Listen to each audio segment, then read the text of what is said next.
আজকের এই ভিডিওতে আমি আপনাদেরকে দেখাবো বা বুঝিয়ে দিব জিমেল আইডি ব্যবহারকারীর উপকারিতা কী, জিমেল কী জন্য ব্যবহার করবেন বা এর জিমেলের উপকারিতা কী, এই তথ্য নিয়ে আজকে এই ভিডিও। তো প্রথমে আমি আপনাদেরকে বলবো, আপনার ফোনে থাকা গ্যালারিতে থাকা যত ফটো ভিডিও আছে এগুলা যদি আপনি সারা জীবন রাখতে চান, দরকার প্রয়োজনে স্মৃতি হিসাবে বা আপনার ডকুমেন্ট হিসাবে এগুলা আপনার জিমেল আইডিতে সেভ করে রাখতে চান, কখনও যদি আপনার ফোনটা চুরি করে নিয়ে যায় বা কোনো কারণে ফোনটা নষ্ট হয়ে যায়, তাহলে আপনি এইসব ডকুমেন্ট, এইসব কন্ট্যাক্টে থাকা ফোন নাম্বার কীভাবে আপনি আপনার নতুন ফোনে ট্রান্সফার করে নিয়ে আসবেন। আমি আপনাদেরকে আজকে এই ভিডিওতে দুইটা অপশনে দুইটা সেটিংস করে দেখাবো। এই দুইটা সেটিংসের মাধ্যমে আপনি আপনার ডকুমেন্টগুলো, আপনার ফোন নাম্বারগুলা সেভ করতে পারবেন এবং কোথায় সেভ করবেন, কোথায় কন্ট্যাক্টগুলা নাম্বারগুলো আপনি সেটিংস করে রাখবেন, এইগুলো আমি আজকের ভিডিওতে বিস্তারিত দেখিয়ে দেবো। আজকের এই ভিডিওটা একটু লং টার্ম হলেও আপনাদেরকে বোঝানোর ক্ষেত্রে ভিডিওটা লং টার্ম হয়ে যাচ্ছে। অবশ্যই ধৈর্য সহকারে দেখবেন, তাহলেই আপনি আপনার কন্ট্যাক্টে থাকা নাম্বার, আপনার গ্যালারিতে থাকা ফটো ভিডিওগুলো ফেরত নিয়ে আসতে পারবেন। তার জন্য যে গুগলের যে ফটো ফোল্ডারটা আছে এটার মধ্যে আসতে হবে। এইটা হলো আপনার জিমেল আইডির ফটো ফোল্ডারের আসল মেইন। তো উপরে কর্নারে লোগোটা আছে, এটার উপরে ট্যাপ করে দিবেন। তারপর বন্ধুরা এখানে দেখেন ব্যাকআপ ইজ অফ, এটা অটোমেটিকলি জিমেল খোলার সাথে সাথে কিন্তু এটা অফই থাকে, এটা কিন্তু অন করা থাকে না, এটাকে আপনি অন করে নিতে হবে। তার জন্য আপনি টার্ন অন ব্যাকআপ এটার উপরে ট্যাপ করে দিবেন। তারপর আবারও এখানে নিচে লেখা আছে টার্ন অন ব্যাকআপ, এটার উপরে ট্যাপ করে দিবেন। তো প্রথম ধাপ গেল, এটা হলো ইন্টারনেট কানেকশন আর ব্যাকআপ অন করে দিলাম। তার জন্য এখন আপনাকে কি করতে হবে, আবারও আপনাকে উপরে লোগোতে আসতে হবে। লোগোতে ট্যাপ করার পর বন্ধুরা আপনাকে জিমেল আইডির মাধ্যমে আপনাকে 15 জিবি স্টোরেজ দেওয়া হয়েছে, ঠিক আছে। এই 15 জিবির মধ্যে আপনি আপনার প্রয়োজন মতো ডকুমেন্টগুলো সেভ করে রাখতে পারবেন সারা জীবন। তার জন্য অবশ্যই আপনাকে পাসওয়ার্ড আর জিমেল আইডিটা মনে রাখতে হবে। জিমেল আইডিটা শো করতে আছে আমার উপরে, তার জন্য নিচের দিকে একটু খেয়াল করবেন, এখানে লেখা আছে ফটো সেটিংস, এই ফটো সেটিংসের উপরে ট্যাপ করে দিবেন। দেওয়ার পর বন্ধুরা এখানে লেখা আছে ব্যাকআপ, এই ব্যাকআপ অপশন যে এখানে লেখা আছে দেখেন জিমেল আইডিটাও শো করতেছে, ট্যাপ করে দিলাম। তারপর বন্ধুরা এখানে আপনাকে 15 জিবি পর্যন্ত দেওয়া হয়েছে দেখাচ্ছে, তো সাবিগুলো অন করা আছে, এটাও দেখাচ্ছে। তারপর জন্য নিচের দিকে আসবেন, একদম নিচের দিকে চলে আসবেন, ঠিক আছে। নিচের দিকে আসার পর এখানে লেখা আছে ব্যাকআপ আপ ডিভাইস ফোল্ডার, এটার উপরে ট্যাপ করবেন। এটার উপর ট্যাপ করার বন্ধুরা এখানে দেখতে পাচ্ছেন প্রথম যে অপশনটা আছে ব্যাকআপ অল ডিভাইস ফোল্ডার, মানে আপনার ফোনে থাকা ধরেন ফেসবুক, ইমো, মেসেঞ্জার, হোয়াটসঅ্যাপ, বিভিন্ন অ্যাপ্লিকেশন ব্যবহার করে থাকেন, এগুলো সবগুলো ফোল্ডার এখানে শো করতেছে, ঠিক আছে। তো আপনি এখানে ক্যামেরাও শো করবে, তো ক্যামেরা হলে ক্যামেরাটি অন করে দিবেন। তো আপনি যদি চান হোয়াটসঅ্যাপের কোনো ফটো ভিডিও আপনার এই জিমেলের আন্ডারে নিয়ে আসতে চান, জিমেলের আন্ডারে নিয়ে আসতে চাইলে আপনাকে ছবিগুলো অন করে দিতে হবে। ধরেন স্ক্রিন রেকর্ডার, আপনি যে কোনো কারণে স্ক্রিন রেকর্ড করছেন, এটাও ছবিটা অন করে দেন, দেখবেন চলে আসবে। এখন কিছু ডাউনলোড করছেন, এই ডাউনলোডের থেকে আপনি এই ডাউনলোড অপশন চালু করে দেবে। এভাবে আপনার প্রয়োজনীয় এগুলো আপনি ছবিগুলো অন করে দিতে পারেন।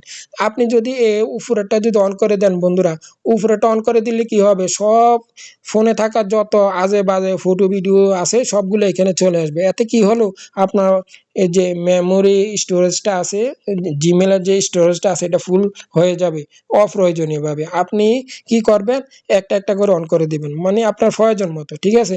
হোয়াটসঅ্যাপেরটা দিলাম, তো হোয়াটসঅ্যাপ ভিডিওটাও দিলাম, আবার হোয়াটসঅ্যাপ যদি দুইটা থাকে তাহলে এটাও অন করে দিবেন। তো এখানে ডাউনলোড থেকে যদি কিছু নিতে চান, ডাউনলোড থেকে এগুলো আপনি অন করে দিতে পারেন। আপনার প্রয়োজন মতো আপনি এখান থেকে ছবিগুলো অন করে দিবেন, ঠিক আছে।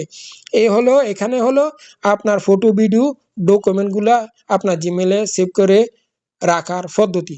এখন কথা হলো, এটা তো আপনি করে নিয়েছেন, ঠিক আছে। তার জন্য আপনাকে অবশ্যই আপনার জিমেলের পাসওয়ার্ড বা জিমেলের অ্যাড্রেসটা আপনাকে একটা জায়গায় লিখে রাখতে হবে। তো এখন আমি আপনাদেরকে দেখাবো কিভাবে আপনার জিমেলের মাধ্যমে ফোন নাম্বার, কন্ট্যাক্ট নাম্বারগুলা সেভ করে রাখবেন, ঠিক আছে। এখন আপনার ফোন যদি হারিয়ে যায়, আপনার কন্ট্যাক্ট নাম্বারগুলা তো আর পাচ্ছেন না, তো সেই সকল কন্ট্যাক্ট নাম্বার পাওয়ার জন্য আপনাকে যা করতে হবে, তো এখানে দেখতে পাচ্ছেন একটা আইকন লোগো আছে কন্ট্যাক্টের, দেখেন আমি আপনাদেরকে এখানে নিয়ে আসলাম। তো এটার উপরে ট্যাপ করব। এটার উপরে ট্যাপ করার পর বন্ধুরা আপনার এখানে লেখা আছে কি দেখেন বন্ধুরা, আমি যদি এখন আপনাকে দেখাই, উপরে একটা আইকন আছে, এই আইকনের উপরে ট্যাপ করলাম। আইকনের উপরে ট্যাপ করার পর বন্ধুরা এখানে লেখা আছে দেখবেন ৩ নম্বর অপশনে ডিফল্ট স্টোরেজ ফোন কন্টাক্ট। আপনি যত নাম্বারগুলা সেভ করতে আছেন সব আপনার ফোন কন্টাক্টে সেভ হইতে আছে। ফোন কন্টাক্টে সেভ হওয়া মানে কি বন্ধুরা, আপনার ফোনটা এখন হারিয়ে গেছে, আপনার তো আর ওই ফোনটা চুরি হয়ে গেছে। তো আপনি কিন্তু চাইলে কিন্তু আপনি কন্টাক্ট নাম্বারগুলো আর ফেরত পাবেন না বা নষ্ট হয়ে গেছে। তো আপনাকে যা করতে হবে এখানে ডিফল্ট স্টোরেজ এটার উপর ট্যাপ করবেন। এখানে ট্যাপ করার পর বন্ধুরা আপনার এখানে দেখেন অনেকগুলা জিমেল শো করতেছে। যেহেতু আমার অনেকগুলা জিমেল এই জন্য এখানে এগুলা শো করতেছে। তো তার জন্য আপনাকে যে জিমেলটার মধ্যে আপনি কন্টাক্টগুলা সেভ করতে চান, সেই জিমেলটা এখান থেকে সিলেক্ট করে দিবেন। আপনার ক্ষেত্রে যদি একটা জিমেল হয় তাহলে একটা জিমেলের উপরে ট্যাপ করে দেবেন। আর যদি মনে করেন এই যে আপনার নিচে ২ টা অপশন দেখেন, একটা হচ্ছে ফোন কন্টাক্ট, একটা হচ্ছে সিম কন্টাক্ট। আপনি কি সিম কন্টাক্টে রাখতে চান নাকি ফোন কন্টাক্টে রাখতে চান নাকি জিমেল কন্টাক্টে রাখতে চান? তো আমি আপনাদেরকে আজকের এই ভিডিওতে কষ্ট করে দেখাচ্ছি যে আপনাদেরকে বোঝানোর জন্য আপনি জিমেল সিলেক্ট করে দিবেন, ঠিক আছে? তো এখন বর্তমানে আমার এটা আছে ফোন কন্টাক্টে। তো আমি ফোন কন্টাক্টে রেখে তো আর লাভ নাই। যেহেতু আমার ফোনটা নষ্ট হয়ে গেলে বা চুরি নিয়ে গেলে আমি আমার ফোন নাম্বারগুলো পাবো না। তো তার জন্য আপনাকে বিকল্প পরিকল্পনা করতে হবে। তো তার জন্য আমি আমার জিমেলটা সিলেক্ট করে দিলাম। জিমেলটা সিলেক্ট করে দেওয়ার পর বন্ধুরা এখানে দেখতে পাচ্ছেন আমার জিমেলটা শো করতেছে। এখন যদি আমি কোনো একটা নাম্বার যদি সেভ করি, দেখেন আমি কন্টাক্টে আসলাম, আসার পর বন্ধুরা আমি একটা হাবিজাবি নাম্বার সেভ করব। দিলাম, দেওয়ার পর বন্ধুরা এখানে ক্রিয়েট নিউ কন্টাক্ট এটার উপরে ট্যাপ করব, ঠিক আছে? তারপর বন্ধুরা দেখতে পাচ্ছেন আমি যে জিমেলটা সিলেক্ট করে দিয়েছি একটু আগে, এই জিমেলটা এখানে শো করতে আছে। এখানে লেখা আছে কি সেভ টু জিমেল, মানে তার নামটা দিয়ে আপনি আবার নাম্বারটা সেভ করে দিবেন। সেভ করতে হলে উপরে যে আইকনটা আছে উপরে সেভ হতে লেখা থাকবে সেভ, নয়তো অন্য কোনো কিছু লেখা থাকবে। তো আমার এখানে লেখা আছে, এখানে একটা আইকন আছে, আমি আইকনের উপরে ট্যাপ করে দিলাম। তারপর বন্ধুরা আমার জিমেলে এই নাম্বারটা সেভ হয়ে গেছে। এখন যদি আমার জিমেলের পাসওয়ার্ডটা মনে থাকে বা জিমেল অ্যাড্রেসটা মনে থাকে, তাহলে আমার ফোনটা যদি কখনো কোনো চোরে যদি চুরি করে নিয়েও যায়, কোনো আফসোস নেই। আমি যে অপশনগুলো চালু করে রেখেছি এখন, এই চাবিগুলো অনের মাধ্যমে আমি আমার নতুন ফোনে আমি আমার ডকুমেন্টগুলা ফেরত নিয়ে আসতে পারবো। তো ভিডিওটা অবশ্যই জনগণের স্বার্থে ভিডিওটা শেয়ার করে দেবেন, অন্যদেরকে দেখার জন্য সুযোগ করে দেবেন। এটা গুরুত্বপূর্ণ একটা ভিডিও, সবার উপকারে আসবে। তো ধন্যবাদ সবাইকে। আসসালামু আলাইকুম।